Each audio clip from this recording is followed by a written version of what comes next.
പിതാവിൻ്റെയും പുത്രൻ്റെയും പരിശുദ്ധാത്മാവിൻ്റെയും നാമത്തിൽ ആമേൻ.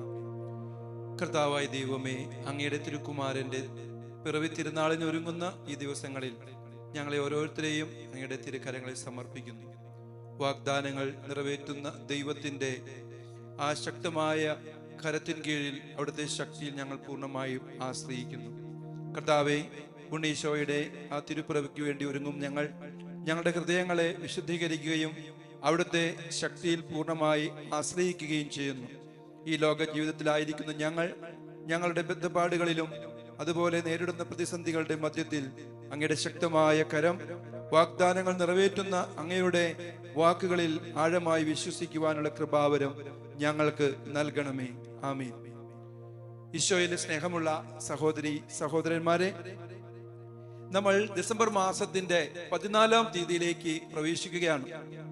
നമ്മൾ ക്രിസ്മസിലേക്ക് അടുത്തു വരുന്ന ദിവസങ്ങളിൽ ദൈവത്തിന്റെ വാഗ്ദാനം, അവിടുന്ന് തന്റെ വചനങ്ങളിലൂടെ പറഞ്ഞ അവിടുത്തെ വചനങ്ങൾ കാലത്തിന്റെ പൂർണ്ണതയിൽ നിറവേറുന്ന അവിടുത്തെ വാഗ്ദാനത്തെ നമ്മൾ ആഴമായിട്ട് ഈ ദിവസം ധ്യാനിക്കാം. ഇന്ന് നമ്മൾ ചിന്തിക്കുന്നത് സാമുവേൽ പ്രവാചകന്റെ 2-ാം പുസ്തകം, അതിന്റെ 7-ാം അധ്യായം 16-ാം തിരുവചനമാണ് നമ്മൾ ഇന്ന് ധ്യാന വിഷയമാക്കുക. പശ്ചാത്തലം നമുക്കറിയാം. ദാവീദ് രാജാവ് കർത്താവിന്റെ ഹൃദയത്തിന് ഇണങ്ങിയ അവിടുത്തെ ഒരു രാജാവായിരുന്നു, വാഗ്ദാനത്തിന്റെ രാജാവ്.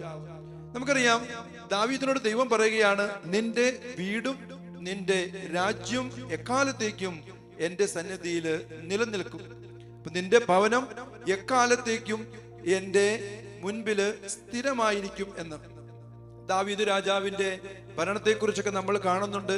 ദാവീദിനെ ദൈവം തിരഞ്ഞെടുക്കുന്നത്, ഒരു ഇടയനായ ഒരു ബാലനെ ദൈവം തന്റെ പ്രവാചകനെ അയച്ചുകൊണ്ട് തിരഞ്ഞെടുക്കുകയാണ്.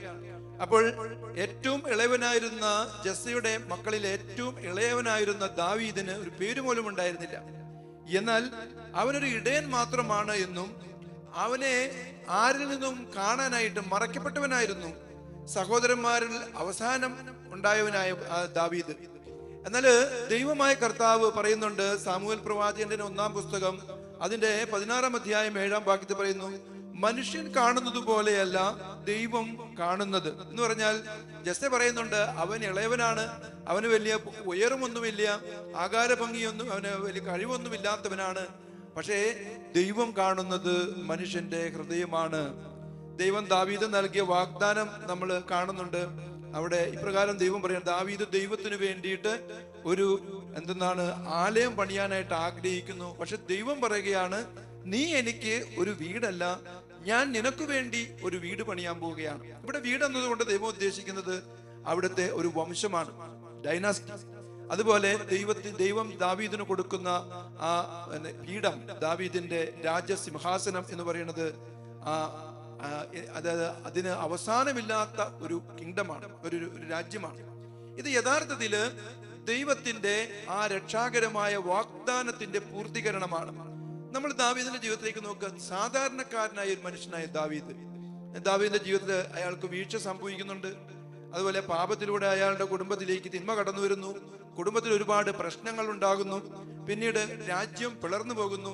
ഇതൊക്കെ നമ്മൾ വായിച്ചു തോന്നുന്നു, നമുക്ക് മനസ്സിലാകും.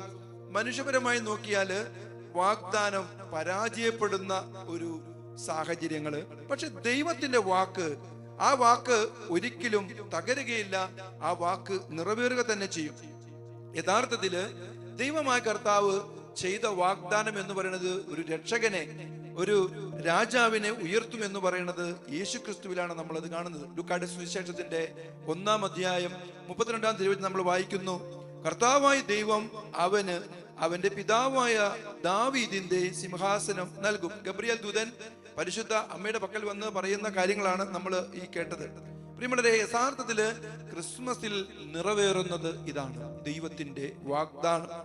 ക്രിസ്മസ് ദൈവം പറയും, ദൈവം ആരെയും മറച്ചു വെക്കുന്നവനല്ല. ദൈവം വൈകുന്നു എന്ന് നമുക്ക് തോന്നുന്നു. നമ്മുടെ ജീവിതത്തിൽ നോക്കിയേ, വാഗ്ദാനങ്ങളിൽ ദൈവം വിശ്വസ്തനാണ്. നമ്മുടെ സാധാരണ ജീവിതങ്ങളിലൊക്കെ മുട്ടിപ്പായി നമ്മൾ ദൈവത്തോട് പ്രാർത്ഥിക്കുമ്പോഴൊക്കെ ദൈവം നമ്മുടെ ജീവിതത്തിൽ ഇടപെടുന്നില്ലല്ലോ എന്ന് ഓർത്ത് നമ്മൾ പലപ്പോഴും പരാതിപ്പെടാറുണ്ട്. നമ്മുടെ പ്രാർത്ഥന ഫലം ചൂടാതെ പോകുന്നു, രോഗങ്ങൾ നമ്മളെ അലട്ടുന്നു, അല്ലെങ്കിൽ ജീവിതാവസ്ഥകൾ നമുക്ക് അനുകൂലമല്ലാതെ വരുന്നു. എന്നാലും അതിന്റെ അവസാനം നമുക്ക് തിരിച്ചറിയാൻ പറ്റും, ദൈവം വാഗ്ദാനങ്ങളിൽ വിശ്വസ്തനാണ്. അതാണ് പ്രിയമുള്ളവരെ ഈ ക്രിസ്മസിൽ നമുക്ക് വ്യക്തമായി കിട്ടുന്നത്.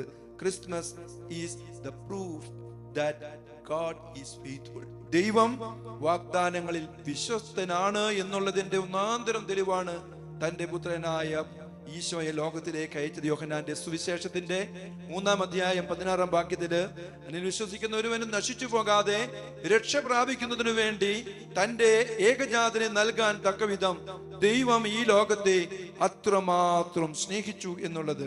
പ്രിയമുള്ളവരെ, ഈ ജൂബിലി വർഷത്തിന്റെ സമാപനത്തില് പ്രത്യാശയുടെ തീർത്ഥാടകരായ നമുക്ക് മനസ്സിലാക്കാം, നമ്മുടെ പ്രത്യാശ ദൈവത്തിലാണ്. പ്രത്യാശ നമ്മെ നിരാശരാക്കുന്നില്ല. റോമാലേഖനത്തിന്റെ 5-ാം അധ്യായത്തിൽ വായിക്കുന്ന 5-ാം തിരുവചനം, പ്രത്യാശ നമ്മെ നിരാശരാക്കുന്നില്ല.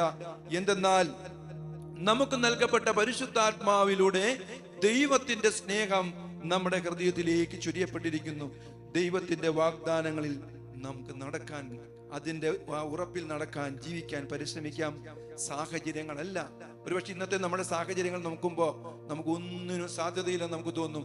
എല്ലാം കൈവിട്ട അവസ്ഥകൾ, എല്ലാം തകർന്ന അവസ്ഥകൾ, ജീവിതം തന്നെ പിന്നെ പടുകുഴിയില് തകർന്നു കിടക്കുന്ന അവസ്ഥയാണെങ്കിൽ പോലും ദൈവത്തിന് ഒന്നും അസാധ്യമല്ല. ദൈവം തന്റെ വാഗ്ദാനങ്ങളിൽ വിശ്വസ്തനാണ്. പ്രിയമുള്ളവരെ, നമുക്ക് പ്രാർത്ഥിക്കാം. നമുക്ക് ഇപ്രകാരം പ്രാർത്ഥിക്കാം: ദൈവമേ, അങ്ങ് വാഗ്ദാനങ്ങളിൽ വിശ്വസ്തനാണെന്ന് ഞങ്ങൾ വിശ്വസിക്കുന്നു. അങ്ങയുടെ വാക്കിൽ ഉറപ്പുള്ള വിശ്വാസം ഞങ്ങൾക്ക് എപ്പോഴും നൽകണമേ.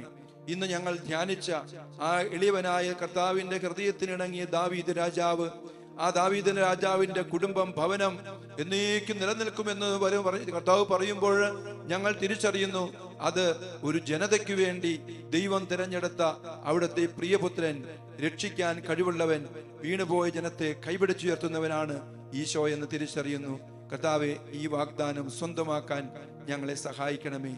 ആ പ്രത്യാശയുടെ തീർത്ഥാടകരായി ഞങ്ങൾ പുൽക്കൂടിൽ ഉണ്ണീശോയെ കണ്ടെത്തി അവിടത്തിൽ സന്തോഷിക്കാനുള്ള കൃപാവരം ഞങ്ങൾക്ക് ഓരോരുത്തർക്കും നൽകി അനുഗ്രഹിക്കണമേ, ഇപ്പോഴും എപ്പോഴും എന്നേക്കും. ആമേൻ.